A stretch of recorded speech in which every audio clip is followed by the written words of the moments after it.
करता करे न कर सके, और गुरु करे सब होए।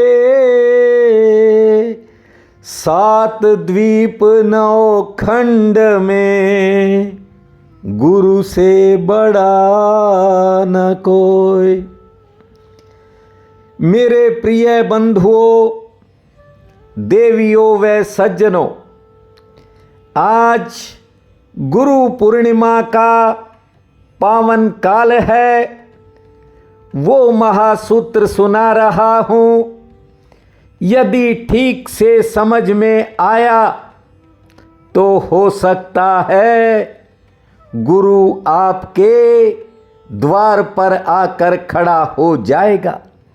पहले भी कई बार मैंने आपको बताई है ये बात। गुर शब्द है कला। जिसको जीने की कला आ गई, या यूं कहूं गुरु ने रास्ता दिखा दिया, सही जीवन वो इंसान जीता है। देखिए, गुरु रास्ता दिखा सकता है, लेकिन चलना इंसान को ही पड़ता है। गुरु तो गुर दे सकता है, विधि दे सकता है, लेकिन विधि का प्रयोग आपने करना है। गुरु तो हर बात में इशारा करता है, लेकिन इशारे को जीवन में ढालना या बनाना वो तो आदमी को करना पड़ेगा। पहली बात तो ये समझ लीजिए, गुरु शब्द ये पूर्वीय चेतना की खोज है। पश्चिम की भाषाओं में गुरु जैसा कोई शब्द भी नहीं है। हां, वहां आचार्य हैं, अध्यापक हैं, शिक्षक हैं, लेकिन गुरु जैसा शब्द पश्चिम की भाषाओं में नहीं है। इसलिए पहले आज गुरु को समझ लो। मंसूर नाम के एक बहुत बड़े दार्शनिक हुए हैं। उनको सूली लगाई गई थी, फांसी दी गई थी। जानते हो, जब फांसी पर चढ़ाया जा रहा था तो किसी ने पूछ लिया कि आप हंस क्यों रहे हो, इसमें हंसने की क्या बात है। तो मंसूर ने कहा था कि मैं इसलिए हंस रहा हूं कि कुछ क्षण के लिए आपकी आंखें ऊपर उठ रही हैं। सूली लगी थी, वो ऊपर लटक रहे थे। लोगों को आंखें ऊपर उठाकर देखना पड़ रहा था। जानते हो, मंसूर ने ये बात कही थी कि मैं खुश इसलिए हो रहा हूं कि चलो आज आपने थोड़ी आंखें उठाकर ऊपर की तरफ तो देखा। बंधुओं, मंसूर की बात एक प्रतीक है। हो सकता है वहां खड़े लोगों को तो समझ में नहीं आई होगी, लेकिन बात को ठीक से समझिए। जब फांसी लग रही थी तो लोगों को आंखें ऊपर की तरफ उठानी ही पड़ी थी। सवाल फांसी का नहीं था। मंसूर चाहता था कि लोगों की आंख थोड़ा ऊपर की तरफ उठ जाए। इसलिए महासूत्र कहता है, गुरु को देखने के लिए, गुरु को जानने के लिए थोड़ा सा आंखों को ऊपर उठाना पड़ता है। गुरु मानस करी जातिए, ध्यान देना बात की तरफ।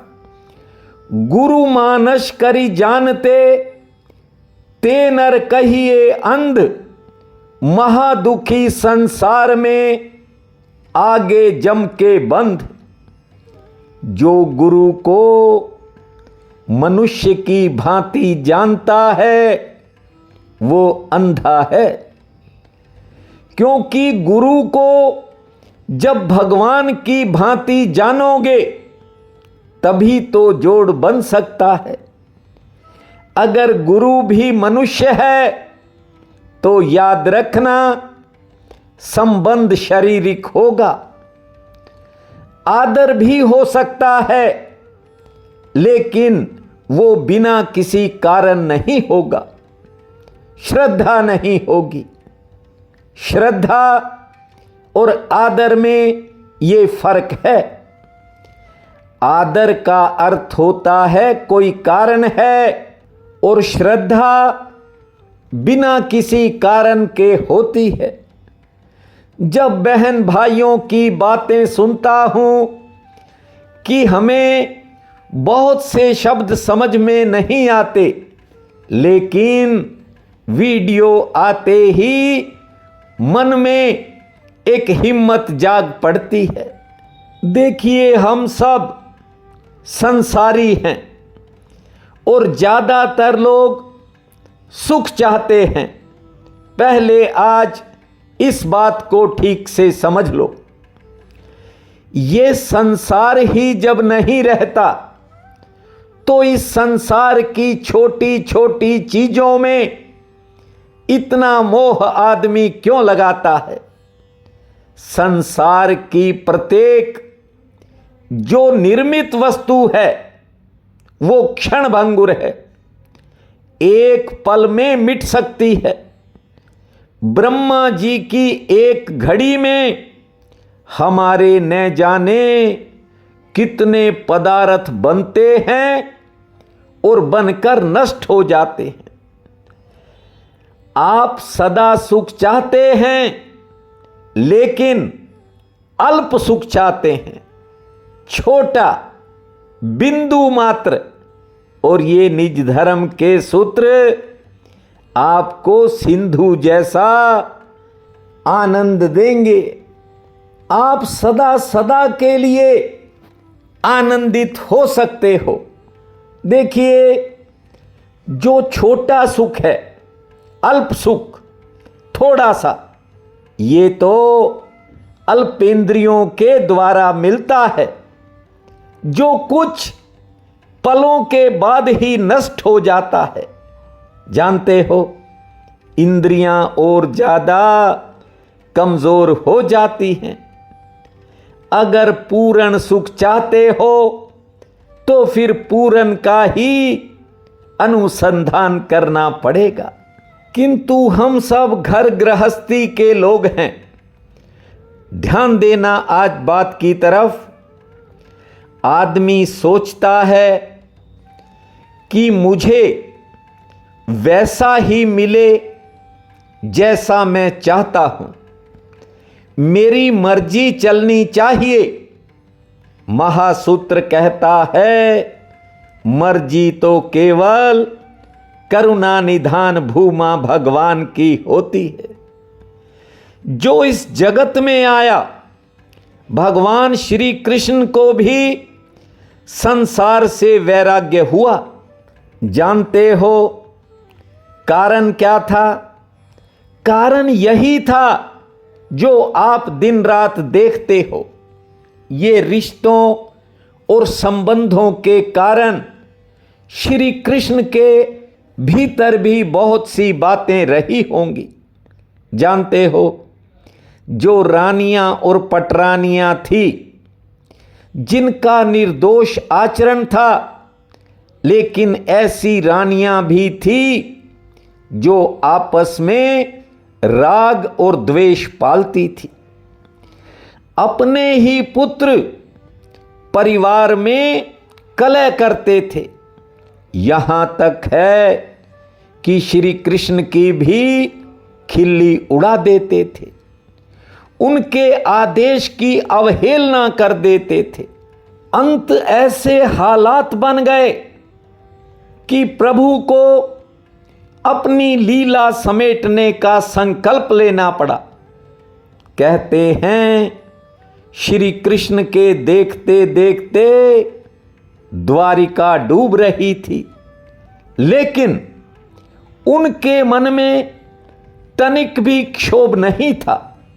वे जानते थे कि इस संसार की समस्त वस्तुएं, समस्त चीजें ये विनाश वाली हैं। ये सारी निर्मित वस्तुएं हैं। सत्य का निर्माण तो खुद के भीतर से होता है। इसीलिए भगवान श्री कृष्ण एकांत में चले गए थे, क्योंकि भीतर सब कुछ समझ में आ गया था।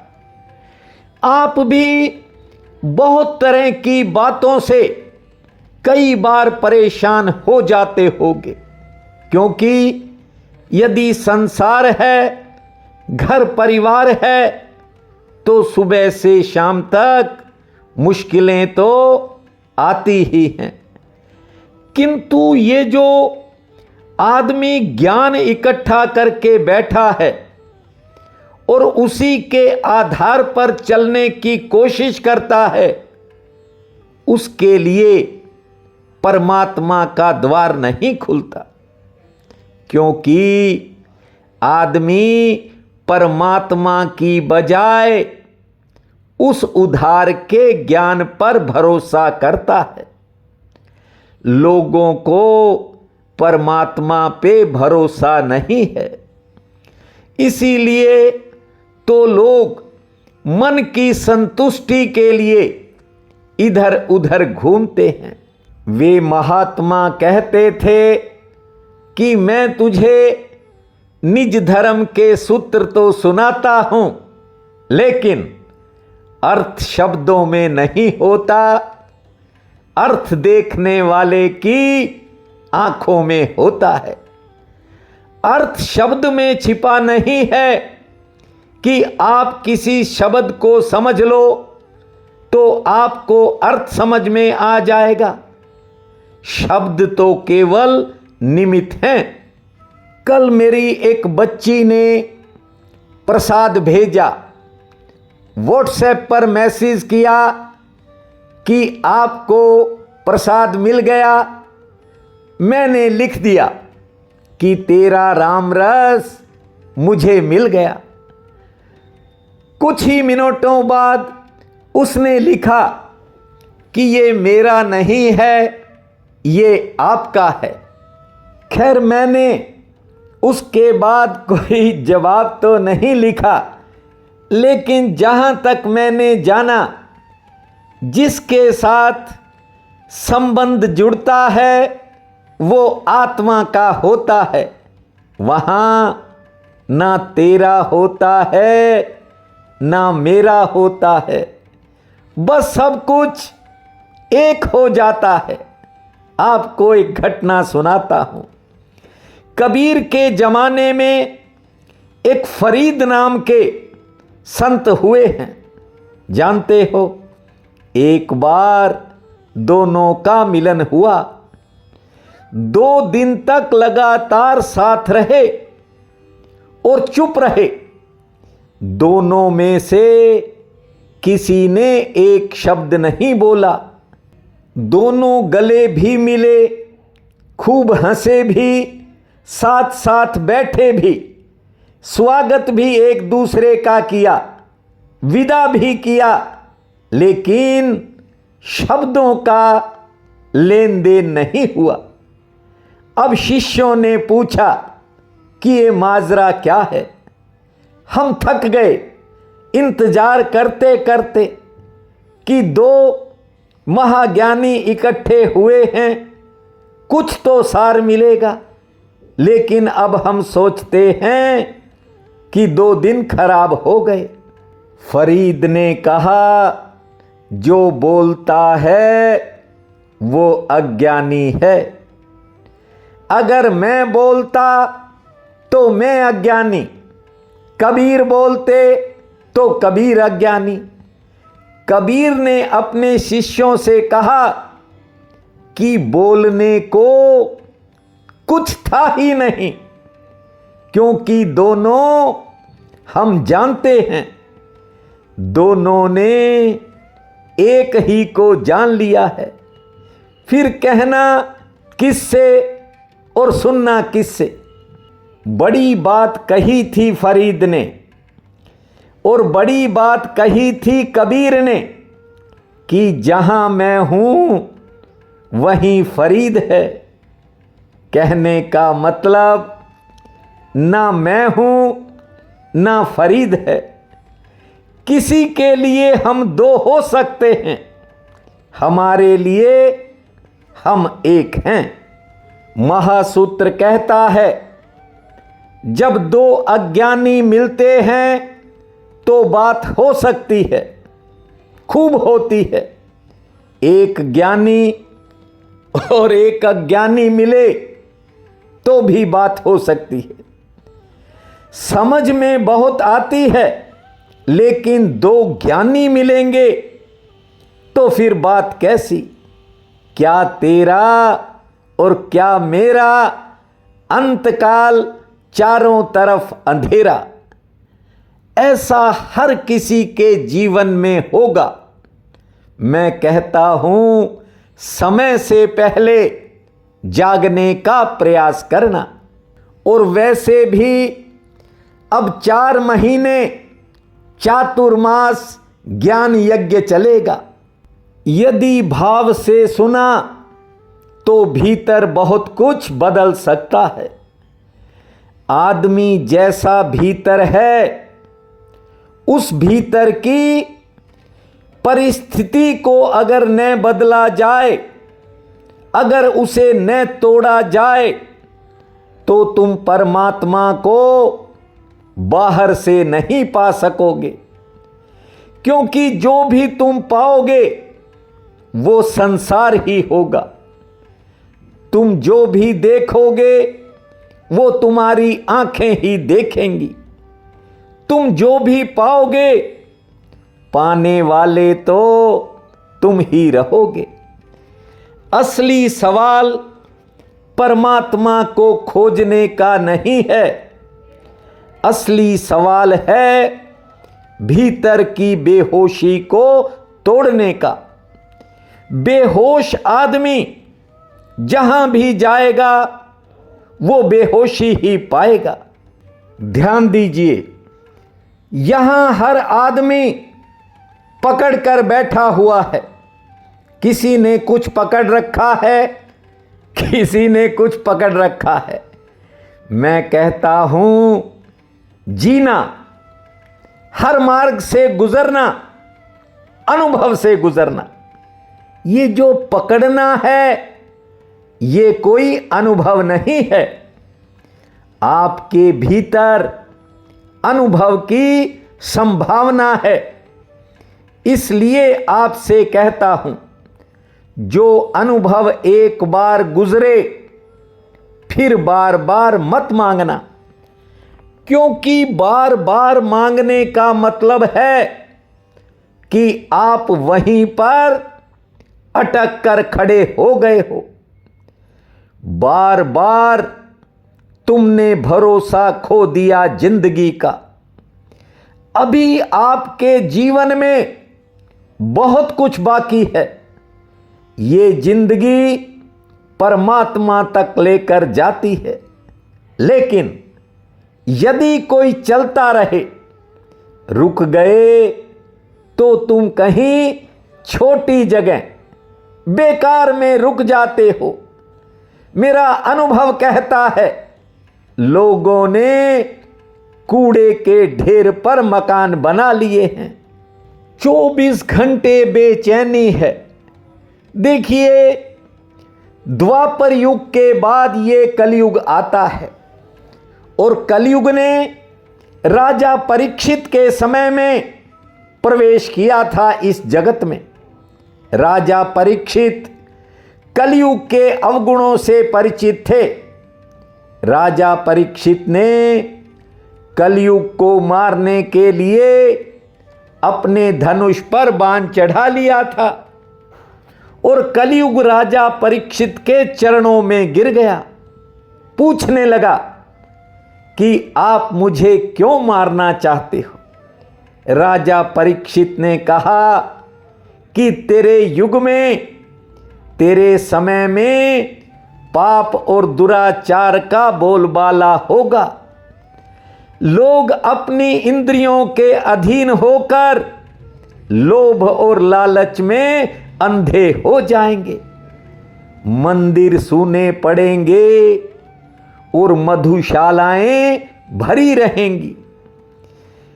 संपत्ति के लिए भाई भाई को मार देगा। कन्या दान की जगह पिता कन्या के धन को हड़पेगा। इसलिए मैं अपने रहते कलयुग तुझे प्रवेश नहीं होने दूंगा।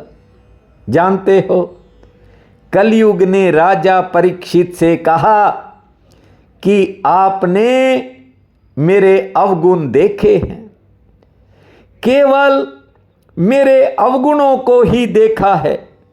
हे राजा, मेरे में भी कुछ गुण हैं। परीक्षित ने कहा, एक गुण तो बता, तेरे में कौन सा गुण है। तब कलयुग ने कहा था कि 3 युग, सतयुग, त्रेता युग और द्वापर युग, इनमें यदि कोई पाप कर्म करता था, उस कर्म का फल कई पीढ़ियों को भुगतना पड़ता था। लेकिन मेरे समय में यदि बाएं हाथ ने कोई दुष्कर्म किया तो दाएं हाथ को कुछ नहीं होगा, कोई सजा नहीं मिलेगी। अर्थात करने वाला ही भरने का अधिकारी होगा। अन्य युगों में ईश्वर को पाने के लिए तरह तरह के धार्मिक आयोजन करने पड़ते थे।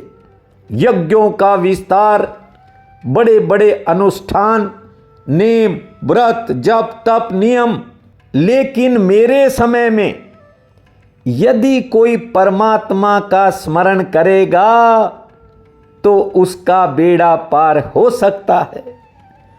भक्ति भाव से जो परमात्मा का नाम लेगा तो वह सच्ची भक्ति का अधिकारी ही नहीं, बल्कि भवसागर से पार उतर जाएगा। राम राम भूमा, श्री राम नाम भूमा। कलयुग ने राजा परीक्षित से भी कहा था कि मेरे युग में भगवान का नाम ही उसे पाने का आधार होगा। बस थोड़ा दृष्टि को ऊपर उठाने की जरूरत है। जैसा मंसूर ने कहा था, जीवन में तो चारों तरफ अमृत बरसता है, लेकिन यहां ज्यादातर लोग अमृत को जहर समझते हैं। यही थोड़ा सोच का अंतर है। और ये अंतर क्यों पैदा होता है समझिए। ये नकली जिंदगी, बनावटी जीवन के कारण पैदा होता है। गौर से देखो, कोई कहीं नाचता है ना तो तैयारी करके नाचता है, गाने की तैयारी करते हैं। इतना ही नहीं, मेरा अनुभव कहता है कि लोग हंसने और रोने में भी अपनी बुद्धि का प्रयोग करते हैं, तरह तरह के तर्कों का प्रयोग करते हैं। यहां लोग धार्मिक होने का भी नाटक करते हैं। इसीलिए कबीर जी ने कहा कि कर्ता करे न कर सके। कर्ता का अर्थ समझते हो? परमात्मा की तरफ इशारा कर दिया है। कर्ता करे न कर सके और गुरु करे सब होए। उनका कहने का अर्थ ये है कि परमात्मा भी चाहे तो वो नहीं कर सकता जो गुरु कर सकता है। लेकिन लोगों के मन में सबसे बड़ी शंका ये है कि हम किसको गुरु बनाएं। बना लेते हैं, फिर मन में संदेह पाल लेते हैं, बदल भी लेते हैं। इसी कारण लोग भटक रहे हैं। आपको आज महासूत्र की अंतिम बात सुना देता हूं। वे महात्मा कहते थे, गुरु बनाया नहीं जाता, गुरु तो बन जाता है। आज आषाढ़ शुक्ल पक्ष की पूर्णिमा है। बहुत बड़ा पुण्य काल रहेगा। उठते ही धरती माँ को प्रणाम करना, 15 बार लंबी श्वास छोड़ना, 30 बार ताली बजाना, 5 मिनट शांत बैठना, फिर खुले आसमान को निहारना, केले के पौधे, सूर्य नारायण और माँ तुलसी को जल अर्पित करना, अपने गुरु का स्मरण करके दिन के कामों की शुरुआत करना, थोड़ा भोजन पुण्य में लगाना और संध्या के समय श्री हरि के चरणों में एक दीप जलाना। भूमा गुरुवे नमः, भूमा गुरुवे नमः, भूमा गुरुवे नमः। इस महामंत्र को जपना, समय आपका भाग्यशाली रहेगा। प्रिय बंधुओं व मातृदेवी शक्तियों, आज 10 जुलाई दिन वीरवार है। आप सबको मेरा नमस्कार है। आज का राशि फल इस प्रकार है। मेष, आज किसी बिगड़े काम में सुधार की संभावना है, जिसमें आपको चौतरफा सहयोग मिलेगा और काम के प्रति आपके मन में नया उत्साह भी पैदा होगा। घर परिवार में सेहत संबंधी कोई खर्च या चिंता बन सकती है। वृषभ, कारोबारी सितारे आपके पक्ष में रहेंगे, लेकिन अचानक किसी काम में कोई देरी हो सकती है। आमदन सामान्य होगी। सरकार से संबंधित कामों में सफलता मिलेगी। सेहत भी ठीक रहेगी। मिथुन, आज किसी जरूरी काम में आप आलस्य मत करना। समय आपका भाग्यशाली है। रुका काम बन सकता है। आमदन ठीक होगी। सेहत के प्रति जरूर थोड़ी सावधानी रखें। कर्क, किसी विशेष समाचार के मिलने से आपका साहस बढ़ेगा। कारोबार में हालांकि दौड़ धूप थोड़ी ज़्यादा रहेगी। सेहत आपकी ठीक रहेगी। हाँ, कोई पुरानी चिंता कुछ समय मन को घेरेगी, लेकिन कोई अच्छा समाचार भी मिल सकता है। सिंह, किसी करीबी की किसी बात के कारण कुछ समय मन में बेचैनी रह सकती है। कारोबार से उत्तम लाभ के योग हैं। यात्रा की कोई योजना दिमाग में आएगी। रुके काम में अचानक गति आएगी। हाँ, आज मन थोड़ा किसी काम में कम लगेगा। कन्या, पारिवारिक चिंता के कारण मन में थोड़ा विचारों का उतार चढ़ाव बन सकता है। आमदन के लिए दिन ठीक है। कार्य व्यवहार से भी धन लाभ मिलेगा। सेहत पक्ष मध्यम श्रेणी का है और कोई पुराना काम भी आज बन सकता है। तुला, आज सरकार से संबंधित कामों में आपको सफलता मिलेगी। थोड़ा इंतजार तो करना पड़ेगा, लेकिन कानूनी कामों में सफलता का योग है। सहयोग भी मिलेगा। कार्य क्षेत्र में काम का बोझ ज़्यादा रह सकता है, लेकिन सेहत आपकी ठीक रहेगी। वृश्चिक, आज किसी कारण कोई यात्रा का प्रोग्राम आगे जा सकता है, यानी यात्रा टल सकती है। किसी दूसरे के काम में समय और धन लग सकता है। आमदन ठीक होगी। अच्छा समाचार मिलने के संकेत हैं। लेन देन के काम में राहत मिलेगी। धनु, जरूरी किसी काम में आज आपको सहयोग मिलेगा। जमीन जायदाद से जुड़ा कोई मसला हल हो सकता है। हाँ, कोई घरेलू परेशानी भी घट सकती है। यात्रा लाभकारी रहेगी। कोई नया संपर्क जुड़ेगा। सेहत पक्ष आज थोड़ा नरम है। मकर, आज बेवजह किसी कठिनाई से सामना हो सकता है। कारोबारी समस्या से छुटकारा भी मिलेगा। सेहत आपकी ठीक रहेगी। दोपहर बाद समय बदल जाएगा और कोई शुभ समाचार भी मिल सकता है। कुंभ, कार्य क्षेत्र में न जाने क्यों आज थोड़ी मन में निराशा आएगी और कुछ कामों में आपको प्रतीक्षा करनी पड़ेगी। आमदन का कोई नया रास्ता, कोई नई दिशा दिखाई पड़ सकती है। यात्रा से थोड़ा परहेज करें। सेहत आपकी ठीक रहेगी। मीन, कारोबार के लिए दिन सामान्य है। लाभ भी सामान्य मिलेगा। कोई नई योजना सामने आ सकती है। हालांकि कोई पुरानी चिंता मन को घेरेगी। मेहमान आ सकते हैं और किसी बिगड़े काम में सुधार का योग है। आज का ये दिन आप सबके लिए अति शुभ फलदायी हो, यही मेरी कामना है। आप सबका बहुत बहुत धन्यवाद।